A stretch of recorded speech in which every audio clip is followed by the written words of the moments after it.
Welcome back to No Bias Hoops. Today we're talking about the trade that just happened between the LA Clippers, Miami Heat, and Utah Jazz. The Jazz will be sending John Collins to the LA Clippers, while the Clippers send Norman Powell to the Miami Heat. The Jazz end up taking Kevin Love and Kyle Anderson, as well as a second-round pick.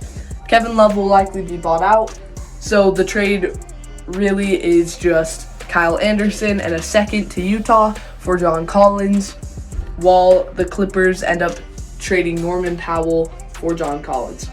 So, the interesting things about this trade, Miami, I like this trade a ton. They give up pretty much nothing for Norman Powell, and the Jazz pretty much just gift Norman Powell to the Heat because they took on pretty much nothing from the Heat to take John Collins away, while the Clippers get John Collins. And that might seem like a bad trade to most people. Norman Powell had a really good season, but the reason it's not. John Collins is on an expiring one-year deal. Norman Powell is on a 3-year, $125 million deal. Norman Powell is 30. He had a good season, but 3 years, $125 million. There is a chance that he falls off after having maybe a fluky season, and the Heat are left with a giant contract. I think that is why they were able to get him for pretty much nothing. I like the deal for the Clippers because, yes, the talent is a little worse. John Collins isn't quite as good as Norman Powell. However, John Collins is still really good. The reason there wasn't a market is because of he's still making $30 million, and he's not the best player in the NBA making $30 million right now, but he's still very solid. He had about 10. That was about his stats last year, 20 points, 10 rebounds per game. And he played really well as Utah's starting power forward center. He can play both. So he's going to be able to fit well alongside Zubac as well as a backup for Zubac.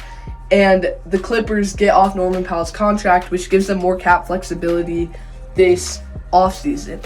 So I really like the trade for the Clippers. I like it for the Heat because ultimately, there's not really anyone the Heat could get. Yeah, they could sign Dame, but for this season, Norman Powell is one of the best players they could have gotten for giving up just about nothing.